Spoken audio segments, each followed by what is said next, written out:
คุณเนี่ยหลักแก้จนเป็นหลักใหญ่ไปเป็นหลักโหลดแต่คุณเลิกยังที่มีต่อหน้าที่ว่าดาคนช่วยกองขันมาทางเดินทางบ่แม่นจังซั่นแต่ว่าฟังกำไรหลายกว่าทุนบ่แม่ กำไรหลายกว่าทุนนี่มันก็แน่นอนแล้วในการค้าการขายมันก็กำไรได้กว่าทุนแนวมันการเพิ่นก็เว้าไปในมุมของเพิ่นถ้าว่าไปทั้งแพทย์ทั้งหมอปัจจุบันเจ็บท้องเพิ่นก็ว่าเป็นโรคกระเพาะมันไปเท่านั้นเด้ถ้าว่าไปทั้งหมอนี่เพิ่นก็ว่าผีเข้าผีท่วงสิไปแนวนั้นเพราะฉะนั้นแล้วทั้งนี้และทั้งนั้นเบิดบรรจุอยู่คือตัวเองขึ้นอยู่น้ำน้องเองเบิดเท่านั้น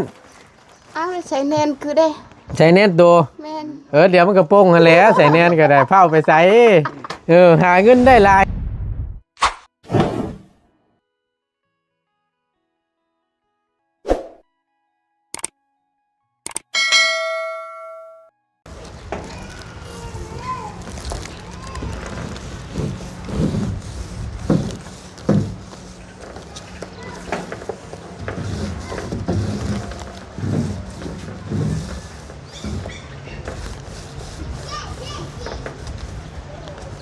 มันแปลงมาเก็บไปเด้อมันมีแปลงพอได้ถือแปลงปัดขนตาน่ะติมาเก็บน้ำบ่มันกินได้เลยครับเนื้อท่านสมุนเอาก็ถือว่ารอบนึงนี่บ่รอบนึงแน่นี่เนาะโอ้ยรอบนึงคือจะว่าหุ่งแท้แจ้งว่าเข้าบ่ฮะเพิ่นเบิ่งแจ้งก่อนมันแดงมันแสงแดดแม่นแจ้งแลดช่องได้แจ้งสว่างกักครับรอบเดียวได้พี่น้องเนาะรอบเดียวหากแต่ว่าบอลตุนจีอันนั้นโยพี่น้องชื่อสีขาวมาเราท่าอันนี้ไปก่อนเดี๋ยวจะคอยเก็บสีขาวเอาขอบขังมันเนาะโอ้มัน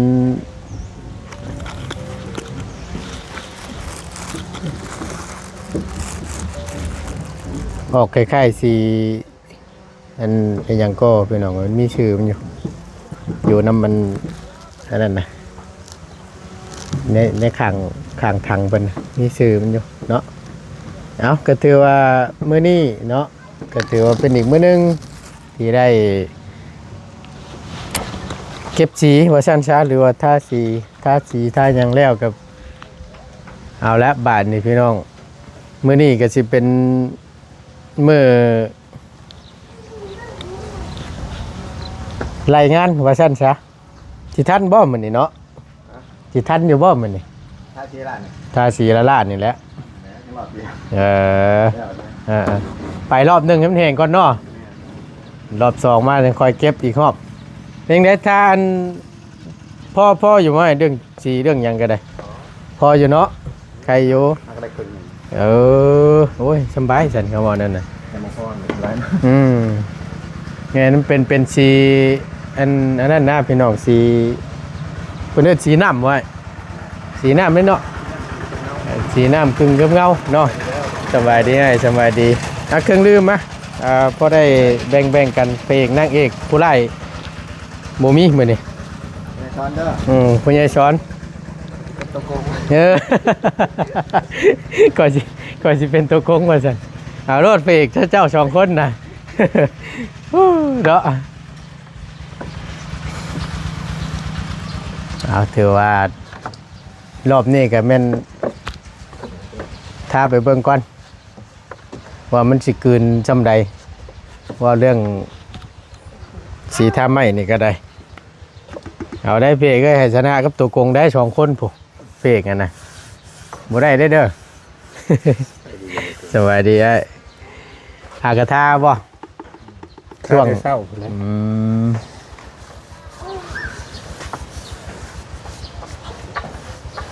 ได้ขึ้นมีอย่างเรียบร้อยก็โอเคแล้วบาทนี้พี่น้องบกก็จะว่าบกค่อยคิวเป็นไงเนาะเป็นสีน้ำมันเป็นสีน้ำเนาะมันน้ำดอกแหลกเห็นไหมเหมือนสีอันนั้นนี่ก็ สีอีกแบบได้สีตัวนั้นชมราคาเพิ่นนั่นแหละ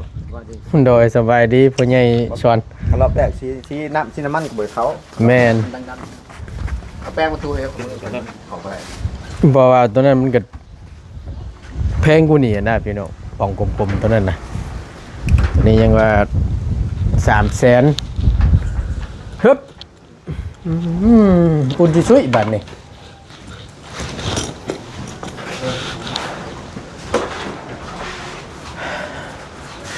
ก็มีแต่ว่าให้เก็บเรียบร้อยแล้วจังสิใช้ตัวนี้แม่นปิดท้ายบ่ฮะใส่แผ่นตัวนี้เนาะยังมันเปื้อนเนาะเดี๋ยวไว้เป็นงานชุดท้ายว่าซั่นซะ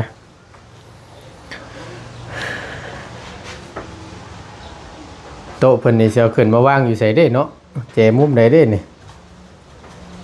วางกิสิเมนวางมุมนี้แหละพี่น้องคือนี่มุมทางนี้เอาหลายผู้หลายคนก็โอ้ยว่าซั่นเฮ็ดไปสิมันสิบ่ได้เก็บหมอกเก็บข้าวบ่ต้นว่าซั่นก็แนวมันแหละพี่น้องเนาะมันก็ต้องได้เก็บนั่นแหละ ยามแรงก็เก็บยามเช้าก็เปิดวางเครื่องวางของแต่อยู่มองเดียวมันก็ยกเฮ็ดอันอีกแบบพุ่นแหละนี่แหละสิได้อันออกกำลังกายยามเช้าๆ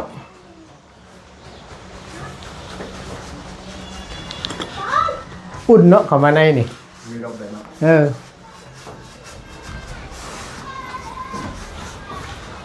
ลมภูเขาเด้อนอนเผาห่านยังได้เลย แต่สบายได้เลยผู้เดียวนี่นอนเฝ้าห้านตื่นมาแล้วก็เปิดแต่เช้าชักเลยแหละ แต่เราคนมักอยู่โซนโตเนาะ แม่นเหมาะ แข่งขูดด้วย เหมาะสำหรับอยู่ชนโตนะเงียบๆนะเหมาะเลยแปลงเก้าบ่ตัวนี้ ใช่ไม่ใช่มันเผาแต่มันจะแหย่เข้าไปมุมแบบนี้แล้วมันอยากพักมันแหย่มันภูเขาเลยนี่คือมันแบบนี้ มันต้องได้แย่ต้องได้ ถ้าว่าพ่อทางมันพัก ต้องได้แย่จงได้จกเข้าไปเนาะ แต่บ่แย่บ่จกยัดใจแล้วมันบ่เข้าได้มันตามเจตามหลืบมันนี่ ต้องมีชอบ แม่นใครจะดอกมันลมมันแดดแห้งไว้อยู่ ไม่ไหวนะครับเดียวเลย โดย ทางชุดแบบผักได้อย่างเป็นทางรอบสอง นั่นไผโทรมาน่ะโอ้ยเจ้าเมียประจักษ์ล็อกกันน่ะยันว่านัดกันไว้เมื่อวานนี่ประจักษ์ว่าสิเมื่อมื้อนี้ ที่มันไฟลงไป เบิ่งดูฮะโอ้ เอาจับก่อน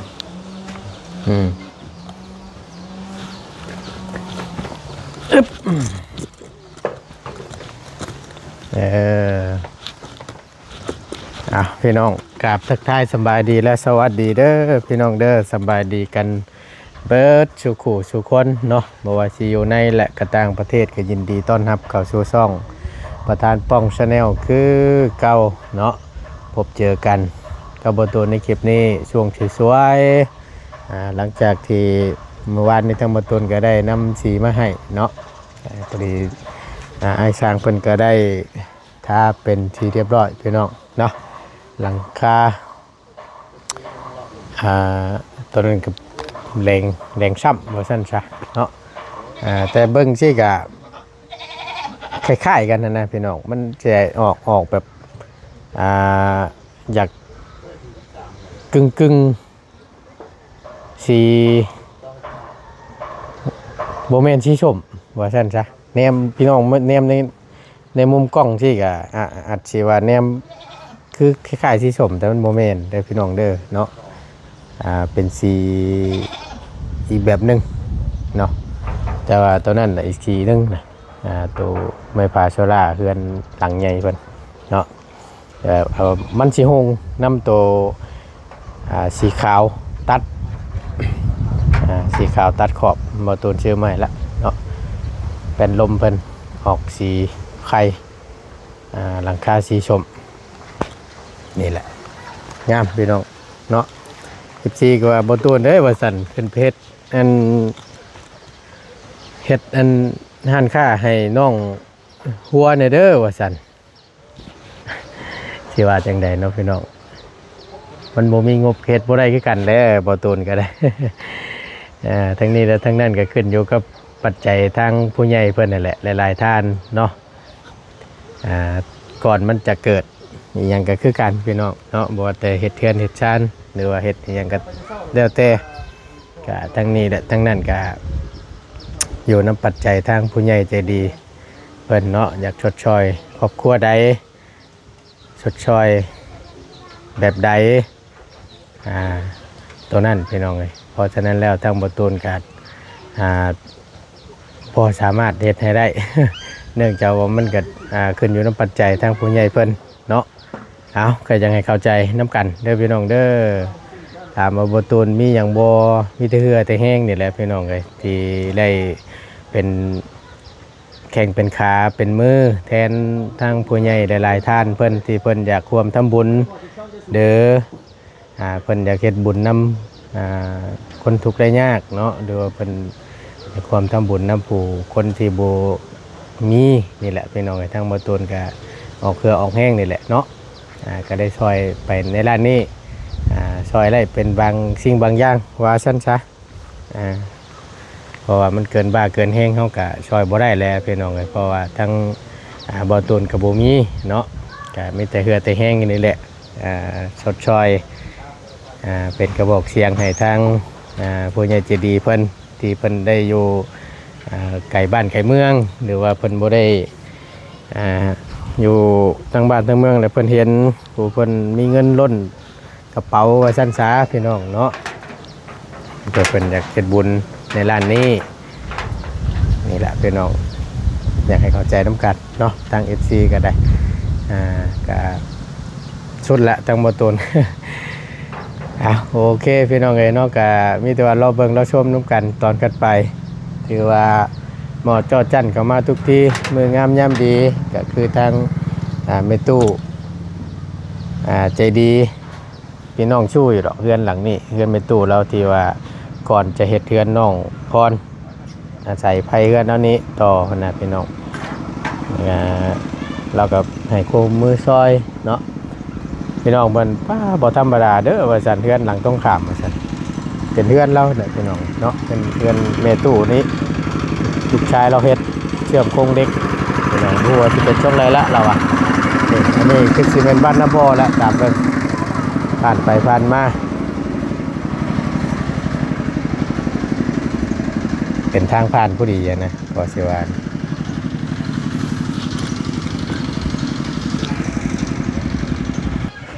เอาคักได้พุ่นเด้ออันผู้ใหญ่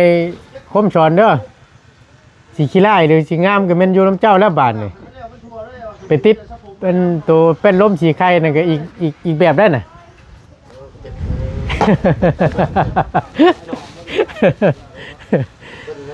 ติดคือกันบ่ยันว่า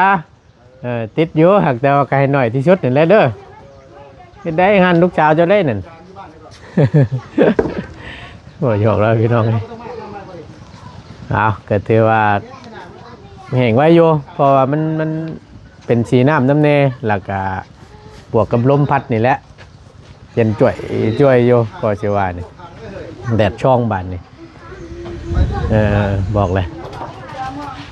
เย่คนหลายจะว่าหน้าบ่อาจารย์ดังบ่เกิดคนเทียบลุงพลานรู้จักแล้วอยู่บ่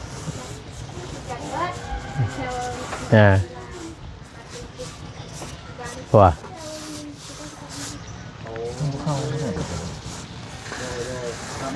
เขาเย่ก็คักมันก็เข่าแหละก่อมันนี่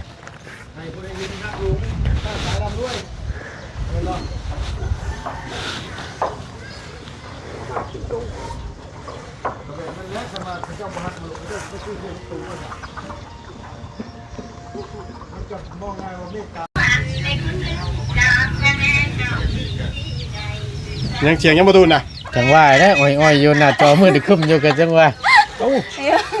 หัวละเสียงยังเสี สียงอาจารย์ไปอาบน้ำเถอะนี่ อาบน้ำไปสวดรดน้ำมนต์บ่สบายดีเนาะ น้ำมุนบ้านนี่บางตาแห้งดีครับนี่คืออยู่ เนาะเฮ้ยใช้ฟังไหมเนาะคือคอยเจ๊ เสียงโทรศัพท์ อยู่ใช้ไปอ่านอยู่ใช้ประมาณเท่าน้อยนี้พากันไปสูดรถน้ำมนต์หลังช่วยว่าสั้นช้าสีไม่สีหอดเลยเนาะ ถ่ายคือยังไม่เห็นอยู่ บ่ ว้าว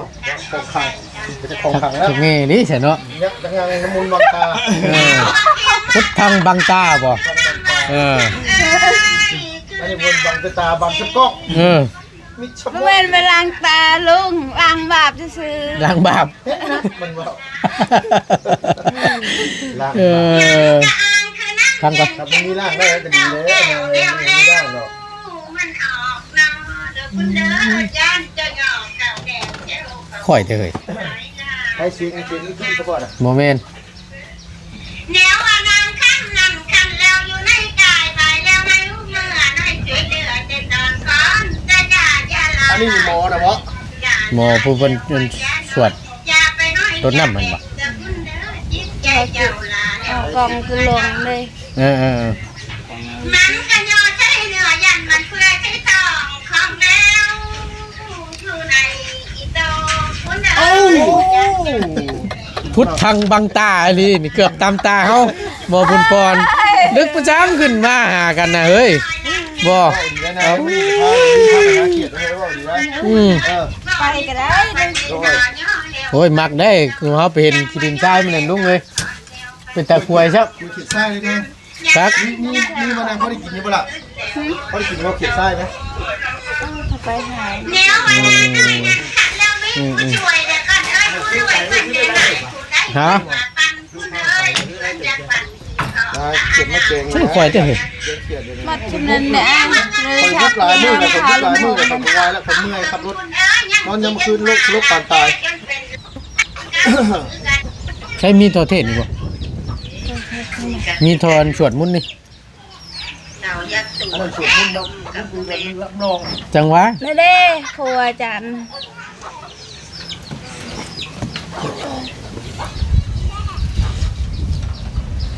โอ้ตัวนี้อ้ายเบิ่งไม่ได้เลยตัวนี้เลย มันเป็นยัง มัน มัน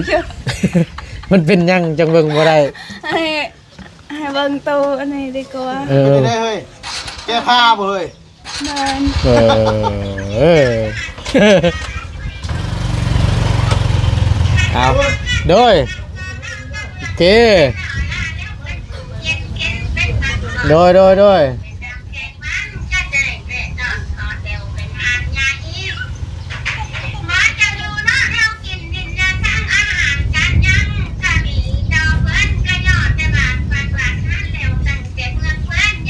เข้าใจอยู่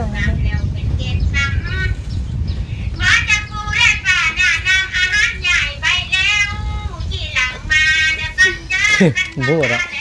โอ้โหพาเนาะ ให้ได้พี่น้องเลยกินขนมบ่ไทยถามไปเอาขนมไปนั่นขนมนั่นระบาวชื่อมาในตะกร้ารถน่ะนั่นแหละมาแบ่งชูน้องจะกินเด้อโอเคยิ้มไปเรื่อยเฮ้ยใช่ยังว่าส่งนั่นเอาโอเคสำนี่แหละพี่น้องเลยพอเอาปากหอมคอ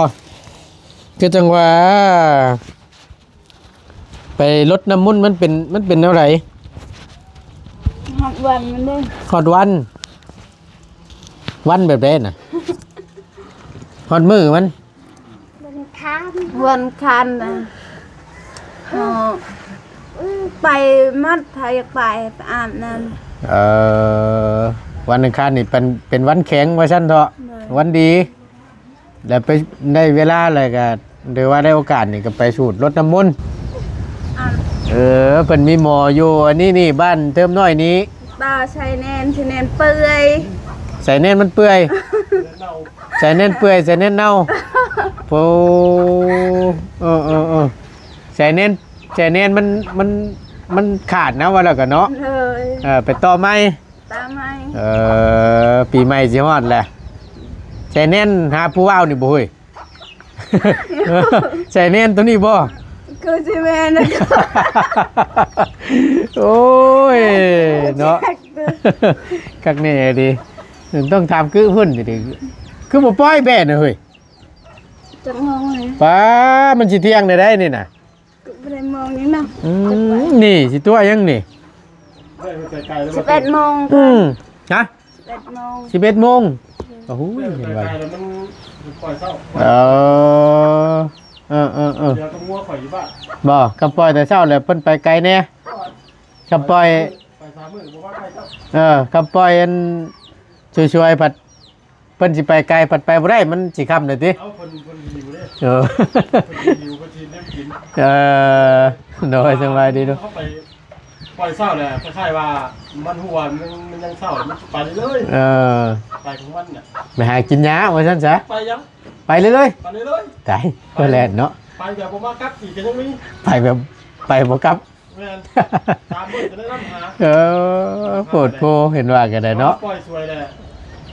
คล้ายๆว่ามันหิวแล้วมันสิหาเล่นกินมันถูกไกลๆมันฮอนแลดแม่นประมาณนั้นใส่เบิ่งแม่ก็ไปบ่ไปตัวหลังปีกด้วยเฮ็ดครับ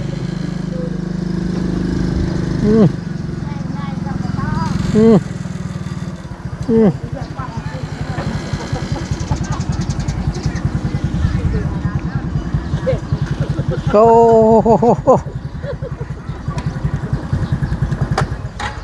พากันมาแต่ทั้งใดสบายดีมาฮะมาแต่อาบน้ำคักแน่ดิฉันเนาะอาบน้ำได้รถอาบน้ำรถน้ำมันนี่บ่คักแน่ลิฉันนี่เนาะ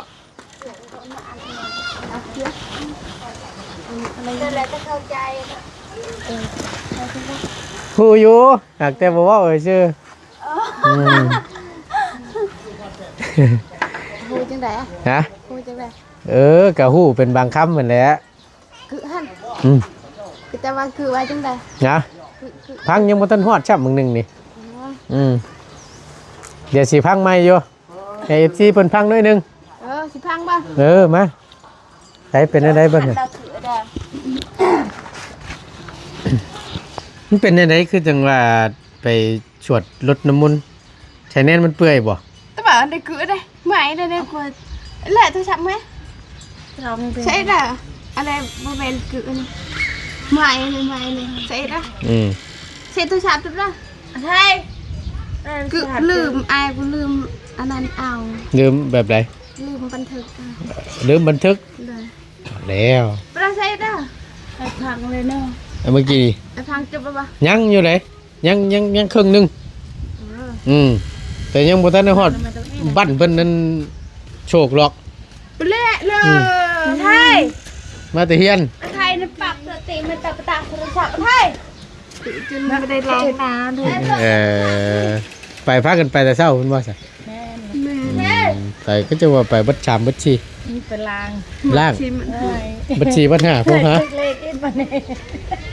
ล้างออกตัวเจ็บปวดนั่นแหละสินพรบ่คือ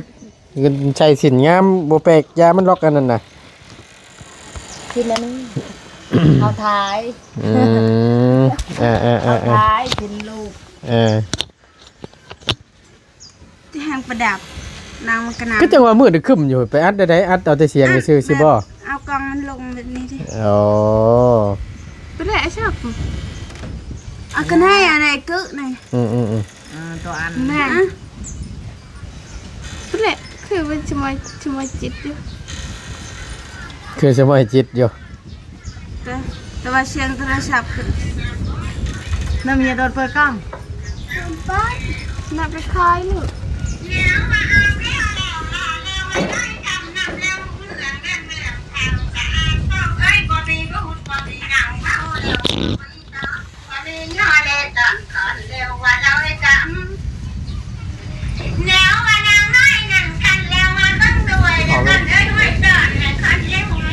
สียงแบบคนในเวลา ไผนี่น่ะผีบ่ พี่คนเป็น เออเพิ่นนั่นนี่บ่เดี๋ยวคือจังว่าเสียงคือคนอีหลีว่าซั่น ก็คน เออ อ้าวจบเจ้า เอ้ายังโทรหากันบ่นี่ บ่แม่น พ่อจะหู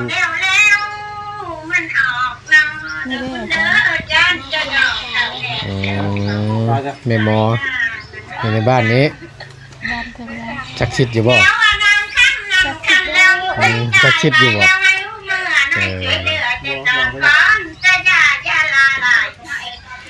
เด็กทางไอ้ก็จะเข้าไม่เป็นไร พูดแบบไหน มันก็ยอใช้เนื้อยันมันเพื่อใช้ทองของแล้วคือในอีโต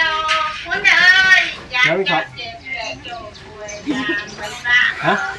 เขาถูกแล้ว เดี๋ยวมาข้าเต่าจะนั่งนอน จักนาที เดี๋ยวเมื่อถ้าตั้งมาแม่ตาที่ว่าคุณ โดย บ่มีความปันนี้ต่อย่อเร็วปันนี้เนาะจังว่าย่อแลตอนขอเดียวปันนี้ต่อย่อ โดนเติม ยานจะดอกอยู่ปืนขึ้นแล้วเห็นโต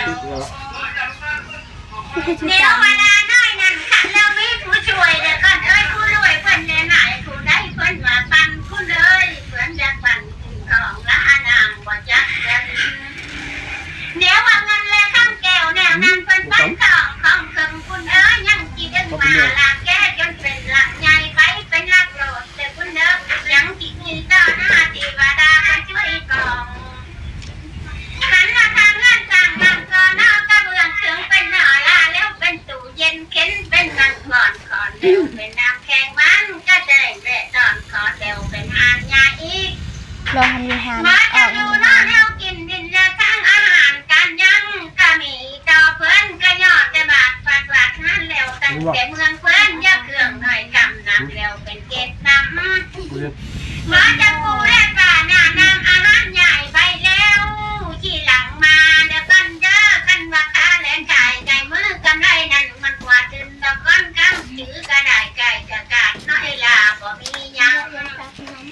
งคิ้วเมืองเรื่องในร้ายอย่ากินลายอย่าใบเตออย่าหล่อเที่ยวอย่าไปเหนียวกันน้อยเดี๋ยวคุณเด้อจะอ่อนกายลาเดี๋ยวมันเข้าจัง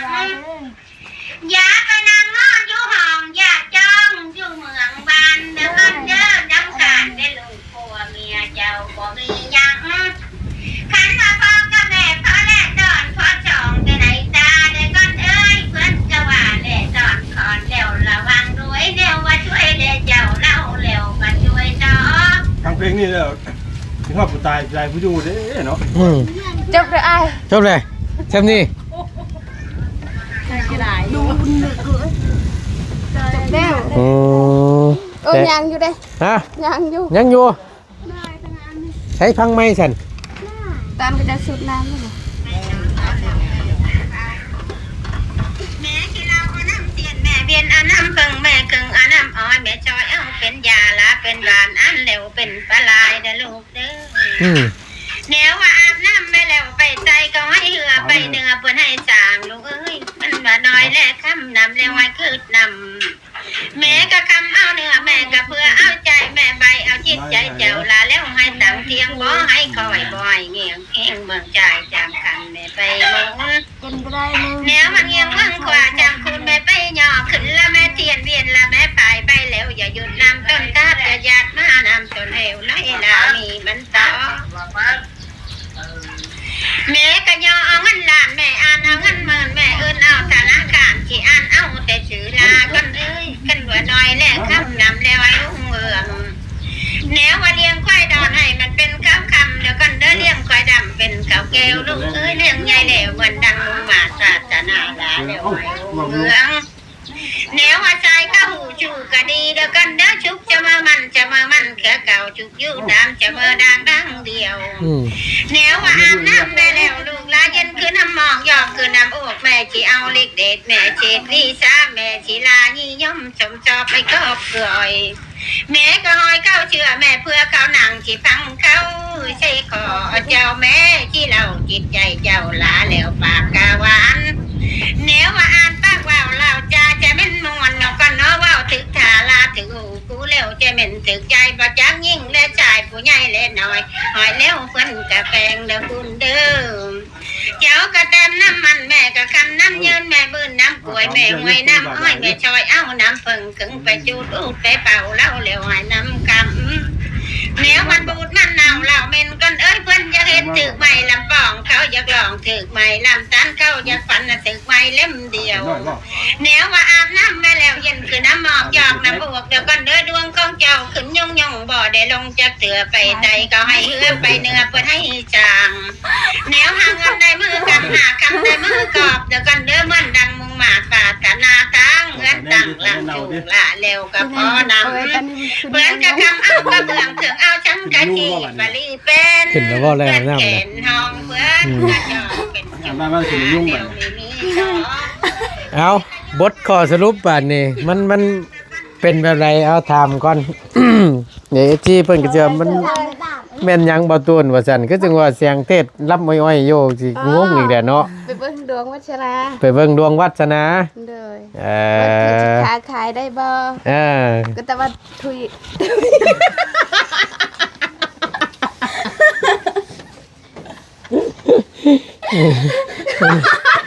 ไม่หยังคือจังว่าทุย ดังกัน นะ ว่าบ่ถึกได้ ว่าจับเจือเป็นแบบไร ก็แต่ว่า อืม คือค้าขายอันนี้ สิเป็นอะไร ทุนบ่หรือทุนหนู อืม ทุนทันหลายกว่ากำไร อืม อ้าวไม่อย่างทุนคือหลายกว่ากำไร คือหมายว่าคือหมายถึงลงทุนหลายแต่ได้กับแม่น้อย บ่แม่น เออ บ่แม่นจังซั่น เออ ก็แต่ว่า ฟัง กำไรหลายกว่าทุนบ่ อืม แม่ เออกำไรหลายกว่าทุนนี่มันก็แน่นอนแล้ว ดีเนาะ ในการค้าการขายมันก็ แต่ว่ากำไรได้กว่าทุน เออ สิ แนวมันตัว ห นี้ ลายกว่ากำไรบ่อยากเป็นได้หน่อ เอย อลงทุนต้องหลายมันได้กำไรหน่อยๆนี่สิ คือว่าผิด ก็ว่าง่ายๆก็เปิดห้านค้าห้านขายในอนาคตหรือว่าในค้าขายเครื่องนี่มันสิขายดิบขายดีว่าสั้นสาได้กำไรหลาย เลย จัก แต่เว้าจริงหรือบ่คือขายเบิ่งก่อน ก็แนวมันแหละอันนี้ก็บ่เลยว่าลบหลู่เด้อพี่น้องเด้ออันนี้ก็ถ้าว่าไปทางเบิ่งทั้งดวงทั้งผีทั้งช้างเพิ่นก็เว้าไปในมุมของเพิ่นถ้าว่าไปทั้งแพทย์ทั้งหมอปัจจุบันเจ็บท้องเพิ่นก็ว่าเป็นโรคกระเพาะมันไปเท่านั้นเด้ถ้าว่าไปทั้งหมอนี่เพิ่นก็ว่าผีเข้าผีท่วงสิไปแนวนั้นเพราะฉะนั้นแล้วทั้งนี้และทั้งนั้นเบิดบรรจุอยู่คือตัวเองขึ้นอยู่น้ำน้องเองวัฒนั้น อ้าวใช้แนนคือได้ ใช้เน็ตตัว แม่น เดี๋ยวมันก็โป้งหันแหล้วใส่แนนก็ได้เผาไปใส่หาเงินได้ลายนี่ขายเครื่องได้ลายนี่บื้อหลอกใช้แนนนั่นใจเย็น อ้ายคือจะจักมันในคือจะว่าใช้แนนคือเปื่อยบ่ ๆมันเปื่อยแบบใดใส่แนนบ่โป้ง แม่น เรื่องคู่เรื่องแนนเรื่องชู้เรื่องผัวเอานี่ แม่น สิได้ผัวอยู่บ่เด้สันบาทนี่เนาะ เป็นมันเนี่ยคือ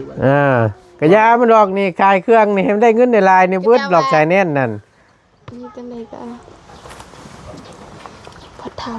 พอเฒ่า ผัวเท่าสิได้ผัวเท่าว่าซั่นซะบ่อยากได้พอเฒ่า แต่ว่าคนว่าแบบได้ผัวตอนเฒ่าไปจ้ะ เนาะ วางความบอกฮัก คำว่าคำว่าผัวตอนเท่ามันก็ตรงแหละกับตัวที่ว่า30ก่อนจังเอาเนาะคำว่าตัวนี้ได้ ได้กว่ากัน ไปเลยพี่น้องปลาเนี่ย โดย กินไหมอ่ะ เอากินน่ากินแหละคือว่าหั่นแหละทั้งนี้และทั้งนั้นราคามันก็ขึ้นอยู่กับตัวน้องหั่นแหละก็มีแต่ว่าให้ตั้งใจเฮ็ดตั้งใจค้าใจขาย ต่างกับนอนรอคอยวาสนาเนาะ แม่น นอนดอกไฟจะดวงวัชนามื้อใดเด้มันจังสิขึ้น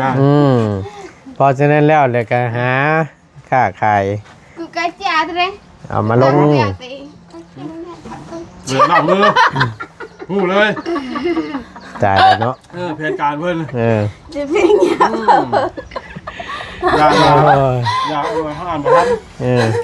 เขาหูเก็บ เอา อยู่แล้ว กินเนาะ เงี้ยพาเพื่อนก็ยังมาไหล นี่นะเขาหูแล้วว่าเพิ่นว่าหยังแต่ว่าเขาว่าลูกมือนี่แต่ว่าแบบที่ ใช่ ใส่ คือ หลัง มัน มือ ใช่ไม่จับเป็นเงี้ยพาเพื่อน เป็นหยังคือจังว่ากินข้าวคือจะมักบ่ล้างมือ เจ้า มันจะใส่สูตรลุงเฮิมมักหมูว่านนี่นะ ตัวนั้นแหละพญาติที่จะ มือก็ได้นะ เข้าท้องเข้าใส่นี่ตัวนั้น มือเฮานี่จับใบหยัง คือหากับมาแต่อาบน้ำไม่ยังได้ทันจกยัง มันก็บ่จกหยังหรอกเนาะ บอกเขาว่าจกทำจะยังไงกัน ติดข้องหยังอยู่ตาย อ้าวก็ยังไม่ทันจับพี่ผุนพี่พลอยเธอ พอเพิ่นสิแนมเห็นเชื่อแบตทีเดียวอยู่ในมือนี่บ่ได้จักหยังได้นี่น่ะเพราะฉะนั้นแล้วนี่เห็นหยังนี่ต้องเห็นบ่ยามไปครูเพิ่นสิบอกอยู่ดอกกินข้าวล้างมือก่อนล้างมือก็ใส่สบู่ว่าซั่นอันนั้นแหละ เมื่อกี้นี่คุณใจวิชา โอเคสั่นไปก็มีตัวนั่นแหละตามนั่นแหละทั้งนี้ทั้งนั้นก็อยู่น้ำเฮาเด้ออันนี้ก็เป็นความเชื่อว่าซั่นจ้าพี่น้องก็ แต่ก็ว่าเป็นพุทธคุณจูงใจให้เฮามีความหวังสู่ต่อก ำลังแห่งใจทั้งนี้และทั้งนั้นก็ทุนอยู่ในกระเป๋าเฮานี่แหละสำคัญเลยแหละตัวนี้ ถ้าพระเจ้าว่าเจ้านี่ท่านจังซี่เนาะเนี่ยมันบุรีก็ค่อยแล้วบัด คิดแล้วบัด คิดจะเศร้าได้ ให้กับพี่เลย เนาะ เรียกกับคนเป็นไข่คนไข่คนอยู่ระหว่างของไอซียูเนาะแต่ว่าเจ้าไปซ้ำเติมแม่ว่า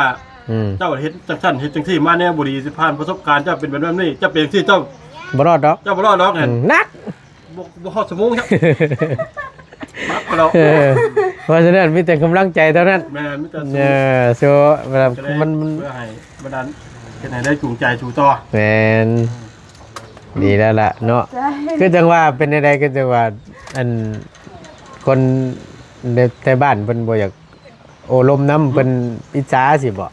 แม่ก็จะว่าให้ระวัง ให้ระวังให้ตั้งตัวนะระวังน่ะ เลิศทางกึในแห่งก็จะเครียดกึหนักโกโม เครียดโตเครียดแบบใดน่ะ แบบบ้านนอนบ้านนางบ้านกินแม่ก็จะให้ระวังไปเที่ยวไปนั่น คือสร้างว่าแท้ บ้านระวังชีวิตไปกลัวน้องวินมากน้อง ว่าง่ายๆก็มีคนอิจฉานี่แหละว่าซั่นซะเนาะแปลว่าว่าง่ายๆกับคนอิจฉาเห็นน้องเพิ่นได้นี่นะพี่น้องทั้งแบบทั้งเฮือนทั้งรถทั้งหน้าทั้งห้านค้าอหยังต่างๆที่ผู้ใหญ่เพิ่นยื่นมือเข้ามาช่วยและบัดนี้แหละ มันเป็นวัฒนาของ ขนาดจะบอกเกี่ยวรู้เลย เกี่ยวเลยเนาะคำว่าวัฒนาบ่เกี่ยวนี่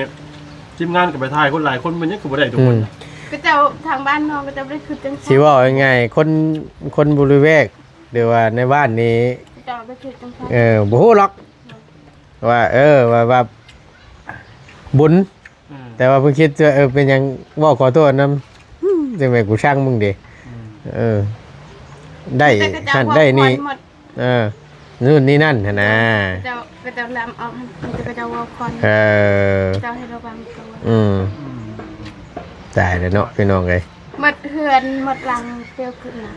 บ่หลักๆในแม่นโตเลยใจแน่นกันเน่าเลยเปื่อยๆละ ขึ้นแล้ว ขึ้นแล้วบ่ใครอยู่ดอกสาธุก็มันขึ้นก็ได้ แต่เรื่องนี้บ่ได้ต้องเนาะตัวที่ว่านั่นเนี่ยอันดับ อุกใจเธอกูยันใจ อย่าไปคิดอย่างไรก็นี่แหละเขาเกิดเฮ็ดอะไรเฮ็ด เราชีระเบืองได้บรุงบอลอยู่บอลกินปดเกิดปดอันนั้นนึง แม้แต่กระทั่งเกิบถอดอยู่เฮือนนี่ก็ยังต้องยากสิบ่ ต้องขึ้นเพื่อนมา ว่าเด้อ แล้ว เป็น เขา ว่า ชี กัน ระเบืองได้บางมือเขาก็ลืมมาขึ้น มัน นั่นได้ เนาะ จะก็ตายนะก็จะเกิดขึ้นคนนี้ สิไปตายง่ายตายหลายแท้ใจเย็นๆโอ้ยอย่าว่าอะไรพุ่นกินข้าวให้มันอิ่มพุ่น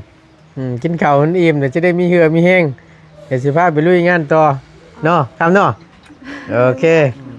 บ่ว่าหลายใจห้างเดี๋ยวรอเบิ่ง EP ต่อไปเด้อพี่น้องเด้อเดี๋ยวสิพาเบิ่งพาชมเนาะให้เพิ่มพลังก่อนเดี๋ยวจังค่อยว่ากัน พันนะอกใจ อุกใจแหละ เขาอยู่แล้ว เอา หน่อยลอยลอง กินน้ำแม่ไปใช้น่ะ โอ้ยเราเป็นแล้วใช่ไหม โอ้ยสาดเนาะ ซองเถื่อน จังเงิน คื คือ อหมูท่านกินสองเทื่อเลย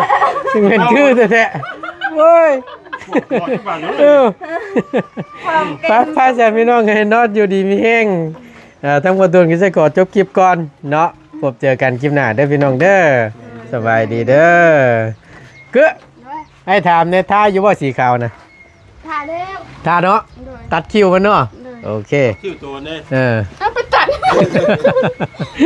ป้าพี่น้องเลยขอบคุณหลายๆน้องพี่น้องนออยู่ดีมีแห้ง